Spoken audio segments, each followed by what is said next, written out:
विदर्भातील प्रकल्पग्रस्त शेतकरी, शेतमजूर, पुनर्वसित नागरिकांनी विविध मागण्यांसाठी अमरावती जिल्हाधिकारी कार्यालयावर मोर्चा काढला होता। त्यानंतर मोर्चेकऱ्यांनी तिथे सामूहिक उपोषण सुरू केलं। गेल्या 5 दिवसांपासून त्यांचं सामूहिक उपोषण सुरू असून आतापर्यंत 14 उपोषणकर्त्यांची प्रकृती खालावल्यानंतर त्यांना रुग्णालयात हलवण्यात आलं। सोमवारी पुन्हा 2 आंदोलक महिला शेतकऱ्यांची तब्येत खालावल्यानं उपोषणकर्ते संतापले। शासन प्रशासन उपोषणाची दखल घेत नसल्याचा आरोप करत उपोषणकर्त्यांनी जिल्हाधिकारी कार्यालयात ठिय्या देत सरकार विरोधात घोषणाबाजी केली। जोवर न्याय मिळणार नाही तोवर जिल्हाधिकारी कार्यालय सोडणार नसल्याचा इशारा आंदोलकांनी दिला।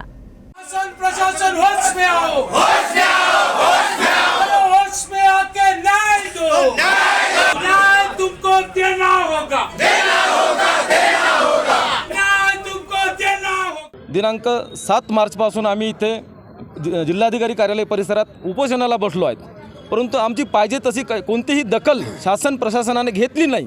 मदतनीस माननीय पालकमंत्री चंद्रकांतदादा पाटील यांनी आमच्या टीमला पाचारण केलं चर्चेसाठी, परंतु निर्णयापर्यंत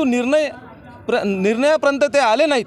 म्हणून आज कॅबिनेटची बैठक आहे, म्हणून आम्ही आज कलेक्टरांची कचेरी ताब्यात घेतली आणि इथे सांगायला आलो शासन प्रशासनाला की आम्ही जिथपर्यंत आमच्या मागण्या मान्य होणार नाही तिथपर्यंत आम्ही इथून हटणार नाही।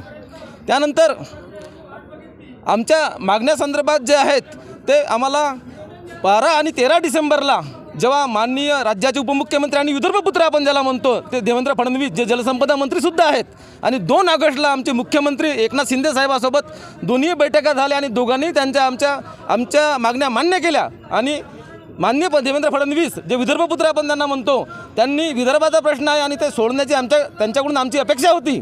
त्यांनी आम्हाला 15 जानेवारी 2024 ही तारीख दिली होती की त्या दिवशी आम्ही तुम्हाला निर्णय घेऊन गोड बातमी देऊ, परंतु त्यांनी अजूनपर्यंत आम्हाला बातमी दिली नाही। कलेक्टर साहेबांकडे आम्ही मागणी केली आहे की आमच्या ज्या मागण्या आहेत ते शासनापर्यंत आपण पोहोचवा आणि आत्ताच्या आत्ता आम्हाला लेखी स्वरूपातनी मागण्या मान्य झाल्याचं पत्र शासनाकडून घ्या। आणि जिथपर्यंत हे कलेक्टर साहेब करणार नाही तिथपर्यंत आम्ही कलेक्टरची कॅबिन सोडणार नाही।